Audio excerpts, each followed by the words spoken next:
Hello, wHARTon Center audiences, and welcome to another wHARTon at Home. I'm Bert Goldstein, director of wHARTon Center's Institute for Arts and Creativity. I'm here with Kelly Stiebel-Clark, who is the manager of wHARTon and the Institute's musical theater programming. And we have three special guests from the Detroit Public Theater. We have Frannie Shepherd-Bates, who is the director of the Shakespeare Imprisons program, and she is joined by two veterans of that program, Ansley and Michaela, who will be talking about their participation in the Shakespeare Imprisons programs. We'll go into more detail at that time. Before we begin, I do want to take a moment to thank the Michigan State Federal Credit Union for their support of these programs, for their support of wHARTon Center and the arts in our community. We're so grateful to the folks at the credit union. So, welcome. How's everybody doing? Good. Good? Okay, great. What I want to do is just start with some biographical background. So Frannie, we'll start with yours. I'll go over some of your background, and then Ansley and Michaela, if you could tell us a little bit about yourselves and where you've been and what you're doing, that would be great. And then we'll go specifically into the programming and what that was, the Shakespeare Imprisons program, what it was all about. So Frannie, you are the founder and director of the Shakespeare Imprisons program through Detroit Public Theater. It's their signature community outreach program. In addition to her prison work, Frannie has directed plays for many of the Southeast Michigan theaters and youth education programs. She's also served as director of programs for Detroit Public Theater, the director of education for Waterworks Theater Company for several years. Frannie has been recognized for her work as an artist and an arts advocate by the WILD Awards. That's a Critics' Choice Awards that's given out every year, and CBS Detroit. She has spoken about prison theater at conferences such as the Shakespeare Imprisons, Pedagogy and the Theater of the Oppressed, Art X in Detroit, and Human Rights through the Education program at the University of Michigan. She's been featured numerous times in local, regional, national, and international media for her work in prisons and as an artist. You're also a mom too, right? I am a mom. You're a mom, all right. Yeah. That's the most important role we all play in life, I suppose. That's true. Let's start with you, Ansley. Ansley Harris, please tell us about yourself and fire away. I don't think I'm that interesting. What can I tell? Obviously, I got started with the program while I was incarcerated. I got locked up when I was 19 years old on a 20-year prison sentence. I was recently released September 9th. I went in prison, a high school dropout. I was illiterate. I self-taught myself how to read. I think I started reading a lot better roughly around 5 years after my incarceration. It was a bumpy road. Prison isn't necessarily produce positive behavior. You know, you somewhat become circumstance to your environment. It takes a strong mind to try to pull themselves out of that. I have good days, I had bad days. Towards the end, the last 10 years, the Michigan Department of Corrections got more geared towards rehabilitation. Different programs were coming in, college courses, vocational village programs. Frannie came in with the Detroit Public Theater with Shakespeare Imprisons. At that particular time, I was signing up for pretty much everything. I was challenging myself for college courses. Shakespeare Imprisons came through. I actually seen it on my way to one of my college classes, and I walked past the flyer. I was like, Shakespeare, I'm not going to do Shakespeare. But I had recently told myself right when I had walked past the flyer, like a couple of days before that, I will always give something that was new or unfamiliar to me a chance before I tried to judge it. So I turned back around. Ms. Griffith was the teacher at the time that was doing sign-ups. I inquired about Shakespeare Imprisons. I signed up. And honestly, I think it was the best decision that I made because it just opened my world up to so much. And actually reading Shakespeare, getting outside of my comfort zone with the different type of characters and individuals that we had in the program at that time, it helped open me up in college as well as, you know, dealing with the different people that were coming in. Being versed with Shakespeare in some of my classes helped me out with some of my instructors. So I was like, that was a bonus. Didn't see that coming. So all in all, the experience with Shakespeare in prison was an awesome experience. And it actually took me out of prison mentally for about the hour, 2 hours that we were in there doing Shakespeare. And it allowed me to open up to individuals that I never would have talked to outside of that. I know I didn't spend too much time on the incarceration because I try to somewhat put that behind me. I took that negative and I tried to turn it into a positive, and I think I've been doing quite well since I've been out with turning it into a positive. But I don't shy away from it. I don't run from it. You know, I went through it. It has made me the man that I am today, for better or worse, more better than worse. And the structure and how I choose to move forward. Shakespeare has as well, you know, the due diligence about starting something, seeing it through to the end, and everything isn't going according to plan, because if something's going to go wrong, it's definitely got to go wrong. You just have to figure out the way to just pick up the pieces, whether it's forgetting a line or you're not out on cue or wardrobe malfunctions and things of that nature. I make a lot of those references now since I've been home. The nieces and nephews aren't doing what you want them to do. Wardrobe malfunctions, you know, timing isn't necessarily how you want it to go. But the program in general has taught me a lot. And I think the environment that I was in the program when it came along and being so taboo amongst my peers in prison, like you're doing Shakespeare, or you're hanging out with theater geeks or things of that sort, has broadened my mind and the things to accept and people, even on my job site. The quirky guys, they was like, I'm really surprised that you get my jokes and things of that sort. I hang around theater people, so it's nothing. We're all quirky in some type of way. So that was a little bit about me. Great. Michaela, what about you? Tell us a little bit about your background and who you are and, you know, your life. Man, Ansley did such a good job. I'm 31. I am an electrician apprentice now. I'm doing it for like about 3 years, but a lot of time when I was incarcerated, I skate. I won a Vans competition like a few months ago. Well, right before the virus started. Background. I was just a traveling kid. Pretty, my parents were very strict. I'm an Air Force brat, and my stepfather played NFL and then is a minister and also does financial advisement. So structure in my home was like intense.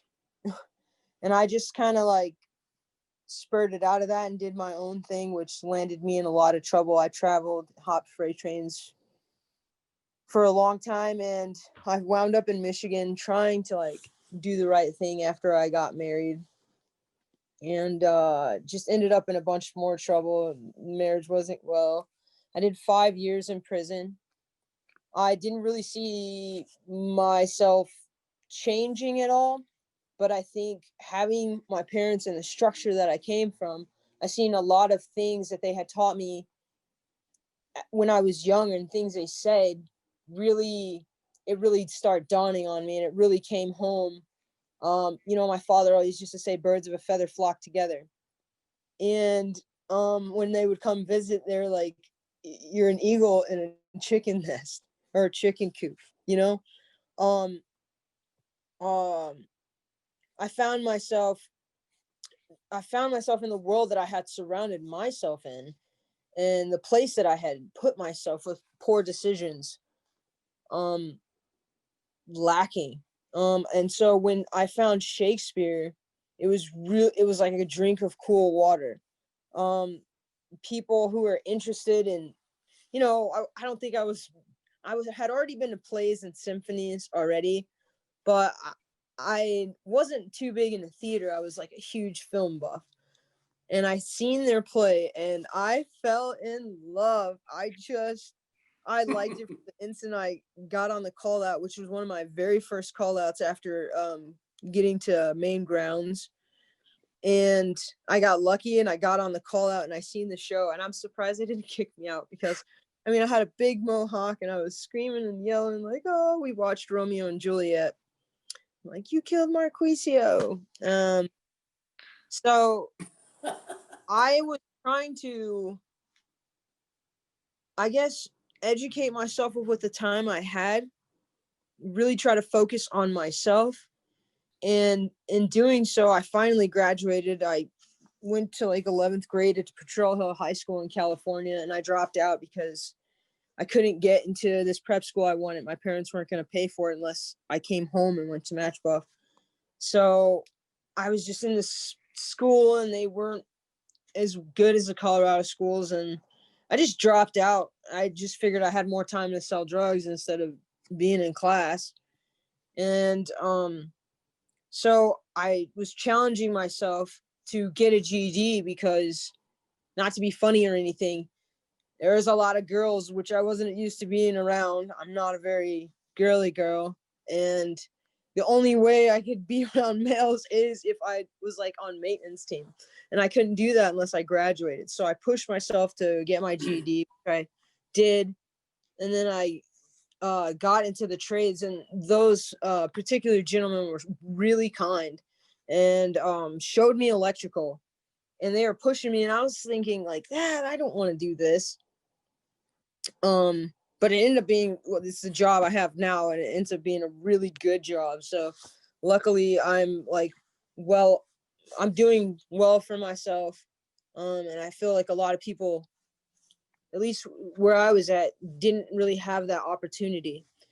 Shakespeare helped me with not only just Shakespeare work, but really the understanding the characters and understanding the text and the language. I'm so sorry about that. Okay. Understanding the text and the language broadened my horizons, and it pushed me, and I got into like college literature class, college poetry class with University of Michigan, I believe. And man, just like Ansel said, that was the one time, there was the few hours while incarcerated that I actually felt like I was not there, and I was able to come out of my shell and be this goofy person that I am. I'm already really goofy. And as far as hanging out with people, there was a couple of people that I hung out with, but it really pushed me to work with others because I didn't play well with others. So Shakespeare really helped me connect with other people who I wouldn't normally have connected with. It helped me empathize more because I don't think I had a lot of empathy. And that forced me to really view my surroundings and understand that, yes, I came from a nice place, and it was a wasted opportunity, but I'm lucky enough to be able to pick back up on that. But then I was also able to understand where the people around me were coming from. And, just understand, I mean, poverty, I hate to put it that way, but to understand what happens to my people and how I, particularly with my actions, kind of undermine my people, not just myself. And I don't think I would have ever been able to empathize or connect or make those connections had I not had Shakespeare. Shakespeare was a big breakthrough for me. And it really showed me that I don't just have to work, but I can try to do the things that I enjoy in life. Really put that time in, because that's what, I don't know, that's what pushes you through the day, doing something that you really enjoy. And so that's a little bit about me. It's sorry, it's not Great. as No, great. That was great. I Good. tried. Let's turn our attention just for a few minutes to Frannie, and I want to ask you the first question. You sent me a case study that you wrote about the program, and I read it. And in the case study, you said, the goal of the Shakespeare in Prison program has always been to empower members through reading, grappling with, and performing the plays of William Shakespeare. I love the term grappling with. So you make that statement in this study. So what does that mean? So what that means is the grappling or the empowering. Yeah, the whole thing, the whole statement. I mean, yeah. So we use Shakespeare as, we love Shakespeare, right? But we come in and we say, we're not, those of us who are coming in from the outside, we're not here to teach. We're not here to tell you how to interpret these plays. Like, here are the plays. Here we are with whatever resources we have, and let's let's dig in and do this together. And we're going to sit in a circle and we're going to check in with each other and figure out where everybody's coming from, do some ensemble building, different things so that, you know, like, like these folks said, we can start to connect with each other through discussing the play, playing theater games and things. And by, through doing that and through, you know, for some folks, it's as much as I don't think, like, I'm not smart enough to understand Shakespeare to, like, in a very short amount of time realizing, like, yes, I am, and I'm good at it, and I like it, you know? And so in terms of the empowerment, there's the way we kind of drill down into that as we look at something called narrative identity development. And your narrative identity is it's the way that I define myself based on the way that I tell my life story, past, present, and future, the way I interpret my past, present, and future, and define myself by it. And by working in our ensemble and kind of, like I said, like Michaela said, connecting with other people by discussing the text and gaining this perspective and realizing, like, oh, other people have experienced what I've experienced. And she's experienced what I've experienced. And I don't think she's a bad person. Maybe I'm not a bad person either. Or, you know, oh, you know, in Othello, Iago, you know, everybody's talking about Iago, who reminds me of myself, and they're saying all these, you know, things about him. And I'm realizing I used to be like that and I don't want to be anymore. I'm not, you know, and I won't be in the future. And so that's a different way of interpreting myself, by not saying I'm defined by when I was like Iago and I'll always be like that. It's more that I see myself in the past in that character, and I see that where I am now has moved beyond that, and I'm not going to do that stuff anymore. And then by that grappling with the text, you know, like another one of our alums says, you know, when you do something that you see as being impossible, and then you do it, then you start to realize that maybe anything is possible, and that you have skills and you have value, you have opinions to contribute that people want to hear and work with. And, you know, maybe you're an excellent actor, or maybe you're not an excellent actor, but you're really good at keeping everybody organized.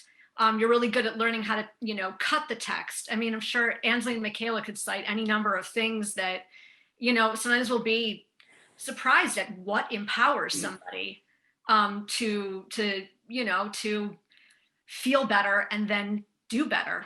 And it's a really amazing thing to get to be kind of steeped in, this constant development, which can be really messy because we do it as a group. Everyone's doing their own work, but then we're all working together. And yeah, and so it's just about trusting the process. Yeah. And moving from those inner narratives of I can't to I can.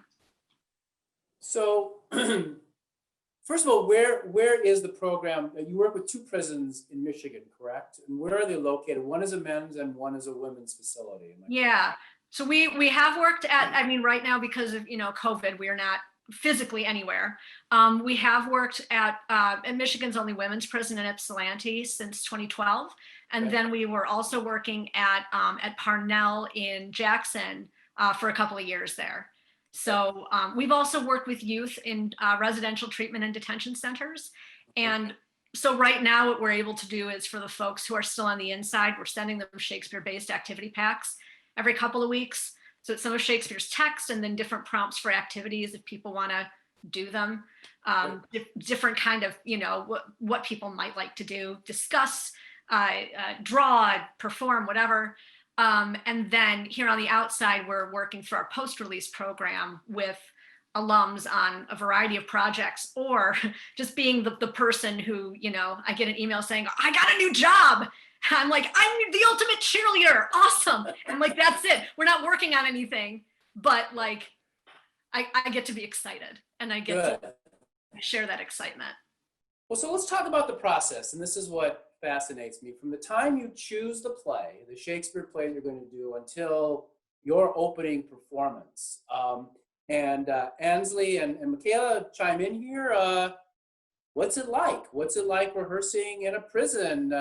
You rehearse over a very long period of time. You told me that. But so what's the process? What's the rehearsal process like? I can't speak for Michaela, but ours was a headache. it was, I got it news was, for you. It's always a headache. yeah, it's just not the environment that we were in. Honestly, when we came in, we had to read the books first, whatever Shakespeare play that we chose. I know there was some ideas thrown around, like there are several different plays that you guys can choose from. So we would go through the books, kind of majority rules. We would decide on a play, and this is what we would go with. And then for several weeks, we would come in, depending on how many times they came in per week to read through it. It wasn't just cover to cover. We would read through it. There would be some feedback, a lot of feedback, sometimes too much feedback, and then we would progress through. A lot of guys would, say what they interpreted the text to be, what it meant to them. A lot of guys started getting very creative a couple of plays in. So they were kind of like embodying their characters, and like what would the characters be saying like in their leisure time, or if they were writing letters back and forth to embody character more. I thought that particular exercise and idea, whoever came up with it, was amazing. And then once we got done with the book, we kind of edited because unfortunately we only had a small window of amount of time what we can put on for a play. When we first started, it was just more of a workshop. It was very ragtag put together. I think we had like a broom, some tape, paper bag, and a trash can. And that was with what was that? Was that Macbeth? It The was, very we did a 2-week intensive with the men first. So we did 40 hours over 2 weeks. And it was, rolled up newspapers with tape for the swords. for the swords, yeah. A And garbage everything. can, yeah. We made it work. And in the male prison, we called it the original 12 that signed up for Shakespeare. And when we got through the process, once we read the book, we came up with a condensed, summarized script. We didn't have much time to kind of rehearse. Some guys remembered their lines. Some guys had them on flashcards. We had scripts in our hands. We had bigger flashcards, but we made it work. And we just had a blast when we went out there. And every play after that, first play, there were just more and more people willing to sign up, which actually amazed me. I thought I was going to get laughed off the yard. I wouldn't be able to show my face outside my cell again. I was going to lose associates and friends, like how you're doing Shakespeare. You was up there looking so corny, but it was actually the opposite of what we got. Once we put in the work, like I said, we read the Shakespeare. And for me, it was helping out in my college classes as well. I had a poetry and arts class worth 3 credits. However, Shakespeare kind of bit me in the butt, Fran, in that particular class, because the teacher felt that I was doing Shakespeare. He expected more out of me in class. And that actually broke my 4.0 streak. He gave me a 3.0. And I was so devastated. And so was Frannie when I came in. I was like, I got a 3.0. She said, how did you get a 3.0 in poetry and drama? I said, he expected more out of me. I should have went in there and recited tomorrow with as much vigor as I did when we were rehearsing. But normally your rehearsal process, you said you did the initial pilot project as 40 hours, but it's over correct me if I'm wrong, a 9-month period that you rehearse. Yeah. Is that correct? Yeah. Well, after that initial experience. So you're rehearsing over 9 months. Obviously, you can't rehearse every day. You said you started with readings, then eventually, I'm assuming you put the play up on its feet. What happens after that? After the play is up on his feet? Yeah.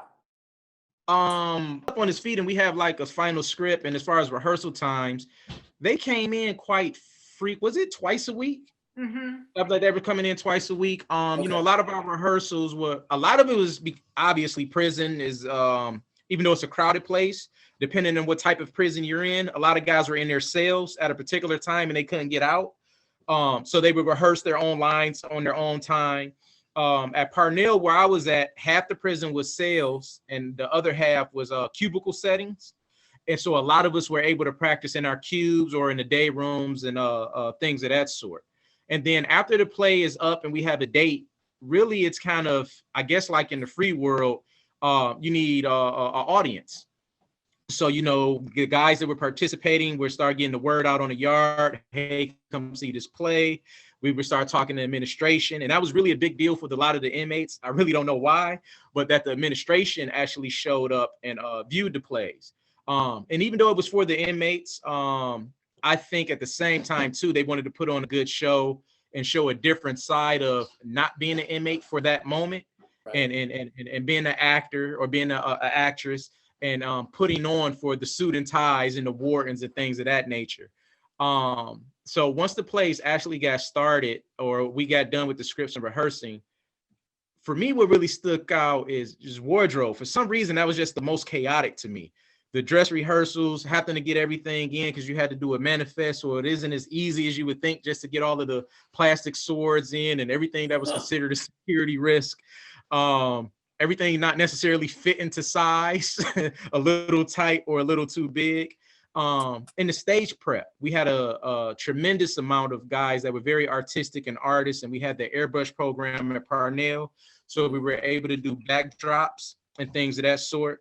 So once we got the rehearsal in, we practiced on our own. We had our group rehearsals. It was really just prep to the stage, making sure we created the scenes and the environment, making sure the wardrobe was together and back in place to get took back out the gate to come back in. And all the way up until open curtain, until the first show. Right. So Frannie, you're directing, correct? No. And No. Michaela can speak to this very well because Okay. Michaela spent a lot of time telling me that I was giving too much control over to the group and maybe should be bossing everyone around a little more. Is it maybe you don't hear that from actors very often. Yeah. No, something that I love, and I'm sure Michaela that whole rehearsal process that Ansley described is really, I mean, we developed that, you know, because we were working just at the women's facility for 6 years. And so that the women really developed, it's fully collaborative. Okay. From like the first 10 minutes that I went into to Huron Valley and sat down with that first group of women, and I said, I have this theater background and I've done some research, but I haven't done this before. I haven't worked in a prison. I haven't been incarcerated. So like, I need your help. This can't be my program. This has to be our program. Okay. So it went through a lot of changes there that were really driven by the needs of the ensemble and what they felt would work best, which was not always what worked best, but then like we would learn that together and adjust from there. And Michaela was a part of a lot of those adjustments. But I think one of the most important things that Michaela touched on before and can certainly touch on again is that I am not directing. I have my toolbox that I bring so that if we hit a wall and I have an idea, you know, based on my experience that I've had, I can help push things forward or whatever. But because it is so collaborative, the process can move very slowly. It can be very messy, but that's part of the value because then we learn how to work through that messiness and create together, even when we don't always agree. Wouldn't you say so, Michaela? Yes. It's just, there's so many ideas. A lot of them were really, really good. And I guess that comes along with working with others. But we decided almost everything. And we'd take a vote. We decided, like Ansel said, we'd read the book or we would first have a list of plays to choose from, then choose a play. And then the ladies would take over. Like one thing in particular is I did not my lines. I just want to read everything Othello or everything Richard or everything. She's like, we only have so much time for a play. So Jessica was a great actress and also a great editor. And so she would come in and say, this is what's going to happen. And there are some people who didn't really feel like, even though they could read the script and understand it, they just didn't want to act. So their jobs were like getting the staging ready, getting all the clothes, and like they would pick out like, maybe we should wear this, or it's cool if we had uniforms. And then we'd have to go through administration and say, oh, you can't have uniforms or you can't have matching clothes either. So because it would seem uniform like, but pretty much the women did almost everything. And it was very chaotic. Not as in it's like sporadic. We don't have like, because Frannie put like what I'd call bullet points up. So we would stick to these bullet points. It wasn't like complete chaos and utter chaos. And I don't know if, well, obviously, you know, women, but they have their motherness about them. So everything pretty much fell in line. And we did have 9 months to rehearse. So, unlike like Ansel's thing, we were able to come to every rehearsal, all of us, because we locked down and started a certain time. And so the prison had it to where we always fell in line. And I think my first time, I just kind of was like more insular because I hadn't really learned much from Shakespeare yet, and not into the drama. I was never into the drama, so I just really read my lines and then learned them myself. And I would practice in my room. And in the later years, after I had met people in Shakespeare, they would help me. Like we'd see each other on Yard, and I'd be like, oh my gosh, I need to remember this. Can you help me? And we would help each other back and forth, even when we weren't in Shakespeare. And I'd like to like write down my lines. So wherever I was walking, whether I was going to the chow hall or to work out or wherever, I had my little scripts in my hand of what chunk I needed to learn. And I would just be practicing that on the walkway. So it turned out really, really well. Good. And I would add too that like with Sure. all that, with all the chaos and everything, and the reason we have to make so many cuts to the text is because we only have about 90 minutes to perform the play. So when you take like Othello, Richard III, King Lear, it's like, let's always choose the longest possible plays, to cut down to 90 minutes, right? And then Michaela here, who's playing the characters with the most lines, is like, I'm cutting nothing. But what happens that I really love about our process that you don't get so much in stuff you do on the outside, whether it's professional or even in an educational setting, is like these heroics that happen because of the chaos that happens. So, you know, we're just a couple weeks out from, or what, 3 weeks out from performance of Twelfth Night. The woman who was playing Olivia, who's one of the main characters, couldn't be in the group anymore. I don't even remember why at this point. And so another woman in the group who like really was like, I'm going to be backstage. I'm not going to do it. And we were, you know, trying to figure this out. And I was like, well, I guess I could play Olivia, you know, because everybody's understudy. And then this woman goes, no, I'll do it. And then not only did she volunteer to play this part, and she hadn't wanted to play any part, but she memorized her whole part in less than 3 weeks. And went on stage, like she didn't have the cue cards or anything. And there's nothing wrong with having cue cards in Shakespeare in Prison. Like if you are accomplishing the goals you set, then you're doing it perfectly. But she was amazing. So like heroics like that, or cutting lines on the fly, all sorts of things happen. One of the women recently told me that she was in a scene with a woman who she took on a role, but she was really scared. She thought she'd forget all her lines. So this woman memorized her lines and that woman's lines, so that if need be, she could turn the scene into like a monologue. And then the other woman didn't have to worry about forgetting her lines, because if she did, she was taken care of. And that to me that's amazing. I've never done that for anyone. That's incredible.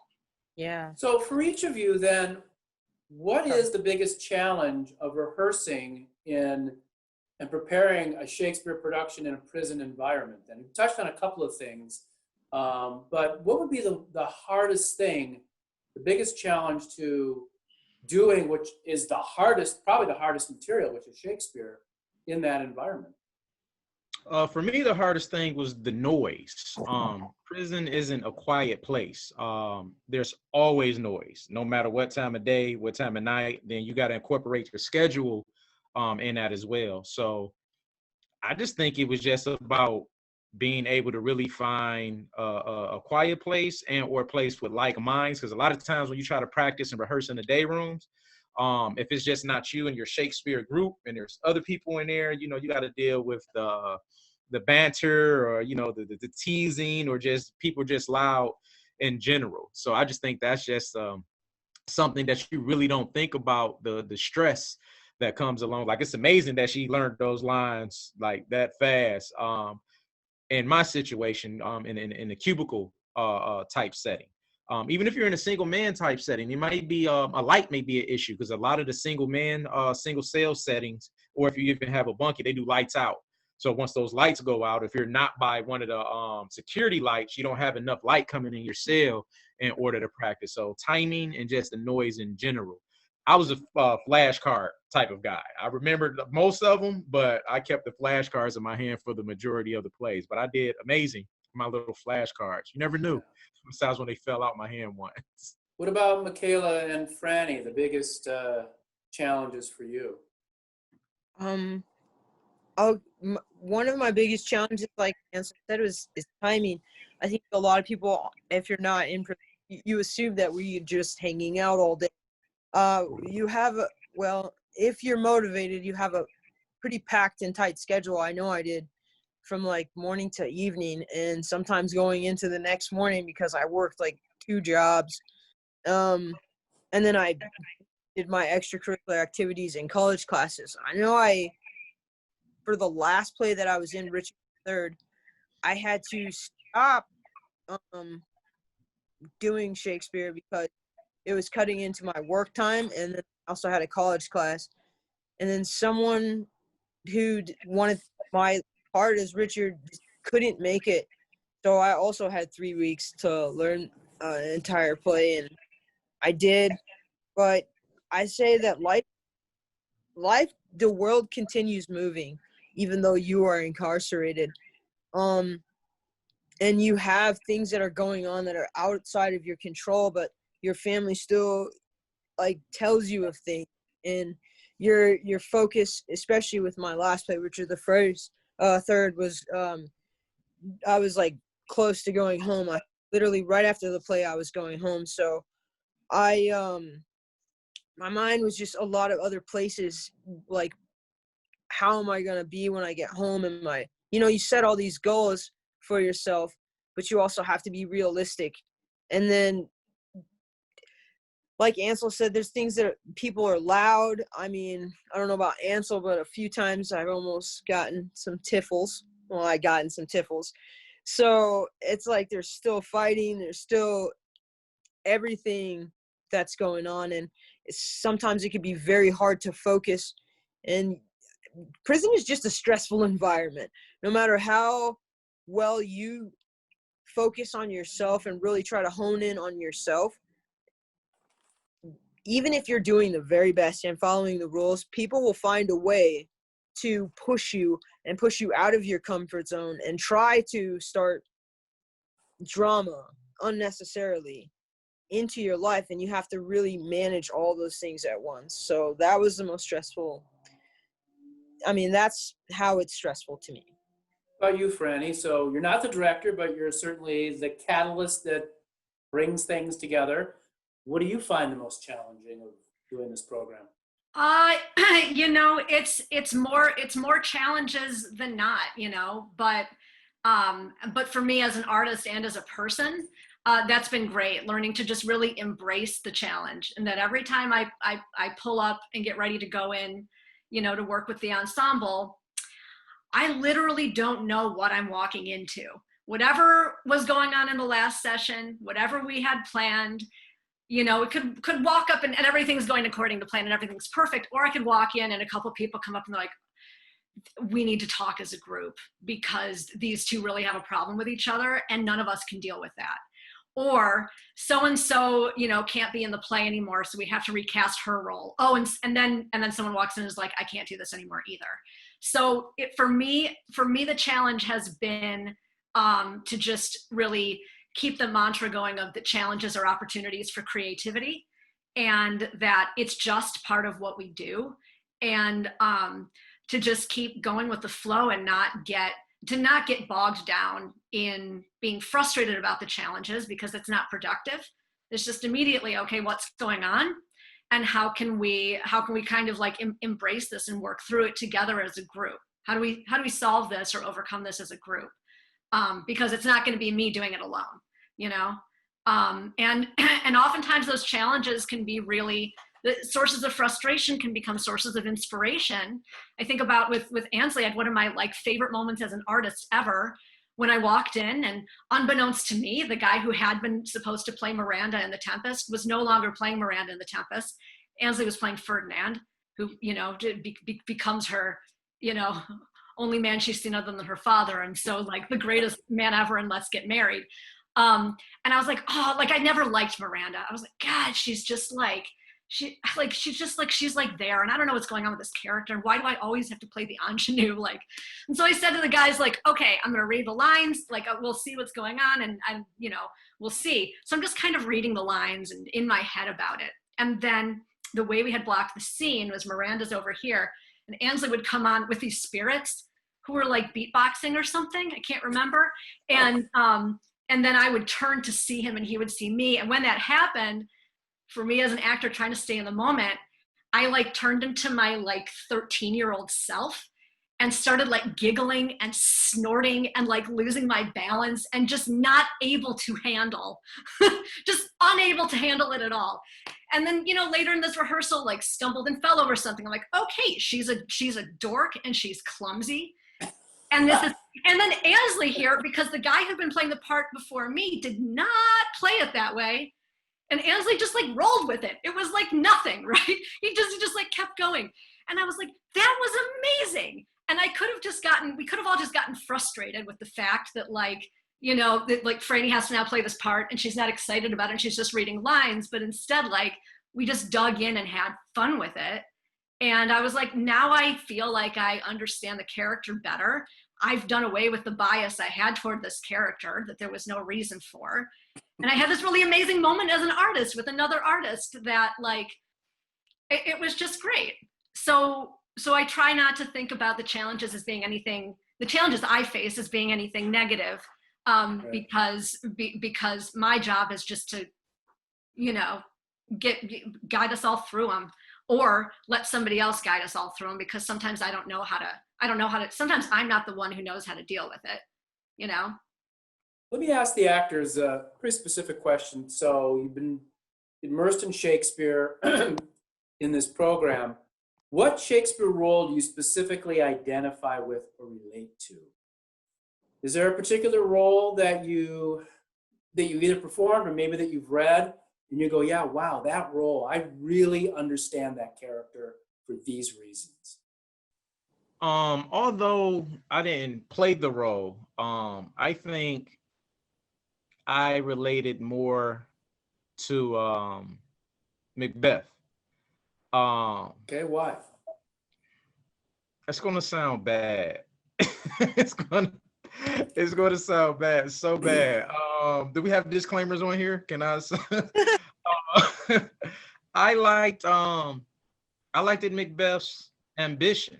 I just to me, he just didn't let anything, you know, necessarily stand. Now, how he went about it was kind of horrible, right? But you know, he seen something. He had a vision, and he seen it through. You know, for better or worse, he seen it through to the end. And I just think at a point in my life, not necessarily focusing in on the consequences of my actions, I had the same drive. I had a vision, I had a focus, and you know, for better or worse, I seen it through. Now, reading the tragedy of Macbeth, I still believe that I have the same drive, I have the same focus, and when I put my eye on the prize, I see it through. But I see it through with the concept now of making sure it's not Macbeth-ish. It isn't going to be a tragedy with the decisions that I make to get to the end. So there was a lesson in that as well. Also, I think I relate to Macbeth a lot because Tupac Shakur kind of quoted a lot of Macbeth and mimicked himself in a lot of his videos after that playwright. And I've started to realize that looking back on it, like, hey, this is where he got that from. But I relate more to Macbeth just because of the drive and the ambition. Now, how he got to the end, not necessarily so much anymore. But I can still use that as an example, moving forward. Just make sure, once again, that my decisions aren't Macbeth-ish to get the desired results. Yeah. Michaela, what about you? What Shakespeare role you really relate to? Ton of them, but man, and see, that's really hard. The last two plays that I did, Othello and Shakespeare. Othello, I want to just stick with Othello, but I can't. Othello, because I tend to wear my heart on my sleeve. And So you played Othello. I just want to be clear. yes, You were playing Othello. Okay, go ahead. I tend to wear my heart on my sleeve. And a lot of the trouble that I've, with the prison stint, got myself into was, I believed I was acting out of the goodness of my heart and love, and I did not pay attention to my surroundings, and I didn't pay attention to other people, as I tried to do my job as best I could, but I did not pay attention, and I let my emotions get the best of me. But mainly I connect with Richard. Oh man, and I know that sounds terrible. Are we talking about Richard III? Richard III. Okay. Yeah. His first monologue, it's like fire. I've got scoliosis, so the whole hunchback thing and dog bark at me as I halt by. I connect with that a lot because I'm in sports, and even with the play, I tend to get more attention, and people get angry because I'm good at what I do sometimes. I know, and I'm not trying to be a jerk or sound like dickish, even though that's how it is. I really don't want that. I don't even care for the spotlight so much. But I understand his pain, if that makes any sense. No, And I good. connect the way as in, I mean, I've done terrible things, not as bad as Richard, but I've done terrible things. And when I focus on Richard, I see things in myself that I can fix. I can fix that I wouldn't have seen otherwise. Being maybe dickish, rude. I tended to do that sometimes, and I feel like because of maybe some other pain or past pain or imagined pain, that you say, I'm going to be like this and it's black and white, and I will inflict pain on others, or I will just, discount others. So a lot of my work has been on empathy and compassion, and not to say I was like a completely mean and like soulless person. Just I felt like I had my own things to focus on, and I just simply didn't understand anyone else, and I didn't think anyone understood me or could see me. So, and there's Iago, and then there's so many other characters that I could relate to. And what I try to do is when I read character, whether it be Lady Anne or I think her name is Mary. I'm not sure. I'm sorry. Forgive me for that. But I try to analyze them all as Frannie showed me and really mirror myself, even if it's somebody who I think I cannot relate to. I really try to chop down that character and say, oh yeah, I can relate to this person in this manner, and really see them not just for how they're portrayed in the text, but how I think their character would go on in their everyday life, and really try to empathize with that, even if it's something I don't think I would do myself. But yes, Richard for sure. Okay. Question for Frannie, and if we go over a few minutes, are we okay? Because I got a couple of other questions, not too many more, but a couple of things I just want to ask. So Frannie, why do you do this work? That is a big question. Why do I do this work? Well, this is one of the questions. We always have 3 questions we ask in the ensemble: is what brings you to Shakespeare? What is the gift that you bring, and what do you hope to get out of the experience? So this is a familiar question to me that I am never able to answer satisfactorily. But why I do this is because it's like, how could I not? It's the best. Like I get to meet all these amazing people, to work with this material that I just love, and then learn more about these people and learn more about this material from them.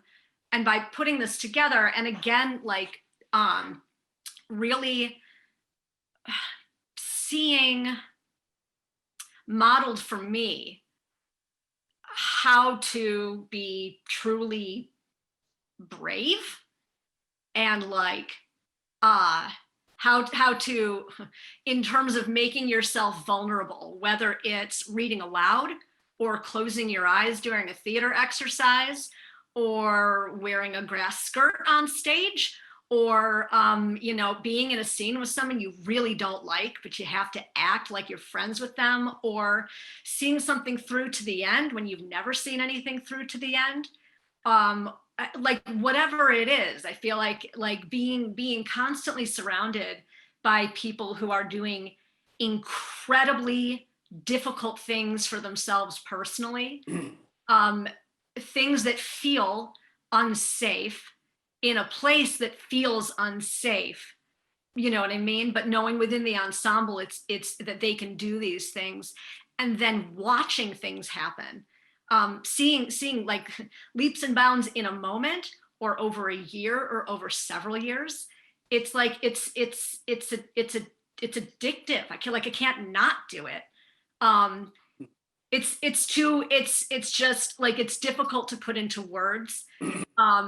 And then what that does for me is it challenges me to do the same thing in my life, whatever that might mean. That if I'm constantly surrounded by people whom I admire and respect so much because they are holding themselves so accountable to doing these things that scare them so much, I better freaking be able to do that too. Or what am I doing here? You know, so it's really, there are so many reasons, but I feel like that's like the core reason. Good. That's a good reason. So for the actors, have you continued your interest in theater and Shakespeare now that you're no longer incarcerated? You're out. Do you go see theater? Do you have a desire to continue acting in some ways? What's your interest in the theater now that you're out? Unfortunately, I haven't been able to because of COVID.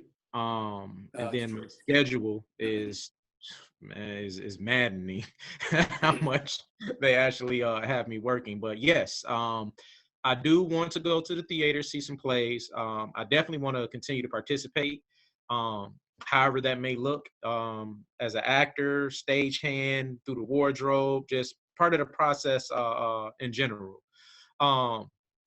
I still have interest of Shakespeare. I have quite a few of the No Fear Shakespeare books on my book collection in my room. And when they walk in my room, when I have my friends and family and they come in, it never fails. You read Shakespeare? So that is always a good introduction into a conversation piece. Never judge a book by its cover. Not only do I read Shakespeare, I've been in several Shakespeare plays or whatnot. My mom has been totally amazed at the depth of the different types of cultures and experiences that I've experienced incarcerated, and getting out, and with things like Shakespeare and college, and amongst the many other things that I've read. And my son, I have sparked his interest and Shakespeare as well. So yes, Shakespeare is going to be a very fundamental part of the rest of my life moving forward. What about you, Michaela? Oh yes. For my birthday, even though my birthday is in August, but my fiance, for me, because we were trying to see impoverished Shakespeare at the gosh, I don't exactly know where what it's called, but I've been going there for like many years. It's like the convention center here in Denver. But I've seen several symphonies there, so we were walking by, and I asked to get tickets to Phantom of the Opera. So even though my birthday was in August, he bought the tickets, so I've seen that in November before COVID. I haven't been able to really do anything else because everything's closed. I had a little modeling acting interview with, I don't even know, it's not Barton, it's some other John Casablanca, like yesterday. And it didn't work out because of my schedule with Shakespeare, and Because you're still doing Shakespeare. I'm already Because Shakespeare, and I want to do Shakespeare for the rest of my life. Theater is very important to me. I'm probably gonna buy a house in Atlanta, hopefully in the next year or two, so that I can be close to more people who do acting and theater and Shakespeare, and hopefully get myself into that. If not, I'll keep skating. But yeah, I'm not gonna stop. I love theater. Like, but heels with it. We're married now, so for Michaela's also a major contributor to the critical edition of Richard III that we're developing. Okay. The group that Michaela was a part of that worked on Richard III a few years ago in prison, when we were doing the case study, we were taking tons and tons and tons of verbatim notes of what people were saying about the play and everything. And one of the guys in the men's ensemble had an idea that sparked another idea. And so now we're working on this. It will be a critical edition like any critical edition, except that all of the analysis, all the footnotes and everything are verbatim quotes from what people said at that time. And then a team of alums, including Michaela, from that ensemble who have now gone through the book and analyzed it again and are writing essays and having dialogues and all this. So yeah, Michaela skipped that meeting because we were meeting about part of the book project. So Michaela's continued to be heavily involved in our first like major project on the outside. Okay, my last question, and this will go back in hopefully. Frannie, are there other Shakespeare in prison programs around the country, and have you been in touch with them about the work you do in Michigan? Do you compare notes? Do you meet, have conferences? What's going on around the country? Yeah, there are programs, there are all sorts of theater in, arts and corrections programs all over the world, actually.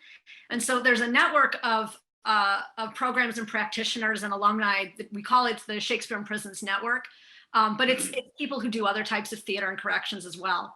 And it's people, throughout the United States, but also, Australia, the UK, just like everywhere. Anybody who's doing this work, and it's great because the programs, it can start to feel very isolated because there aren't too many people who do programs like this.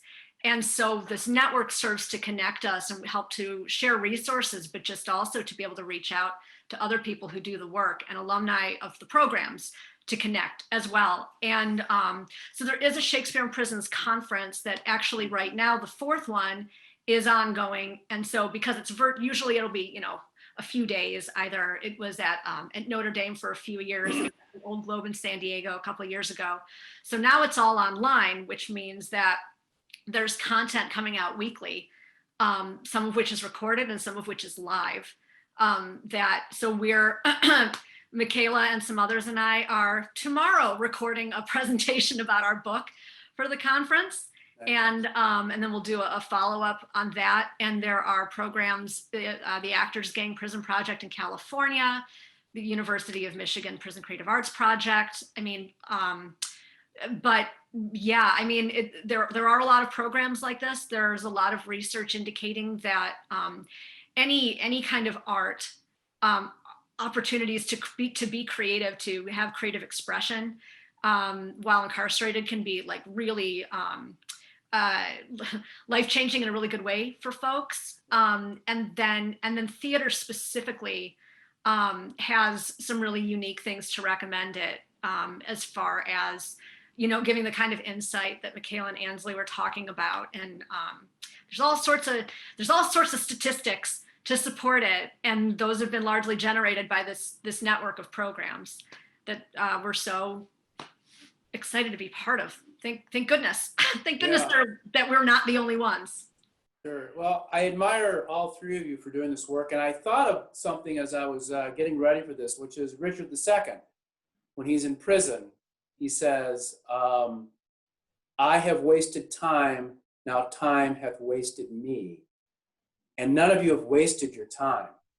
And that's so admirable that you've used this experience and other things that you've done to elevate your lives and to come out as productive citizens. And, for me as a theater artist, and I'm sure for Frannie as a theater artist, we're so excited that theater has played that kind of role in your lives, but you've taken it upon yourselves. And it's an amazing story, and I'm glad that we're able to tell it.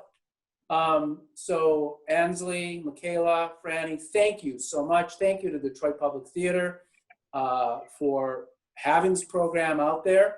And I wish all of you the very best of luck Thank you. in the future. Thank you. Thank you. Thanks for watching our interview with Frannie Shepherd-Bates and the Shakespeare in Prison project. Great to learn of that project down in the Detroit area in Southeast Michigan. Reminder that we do have a lot of great programming coming up towards the end of this year, and then in the new year, we're looking to bring in new guests. And then, of course, we'll have a lot of classes for youth and adults alike. So just make sure to follow us on social media, join our e-club, and we really hope to connect with you in the future.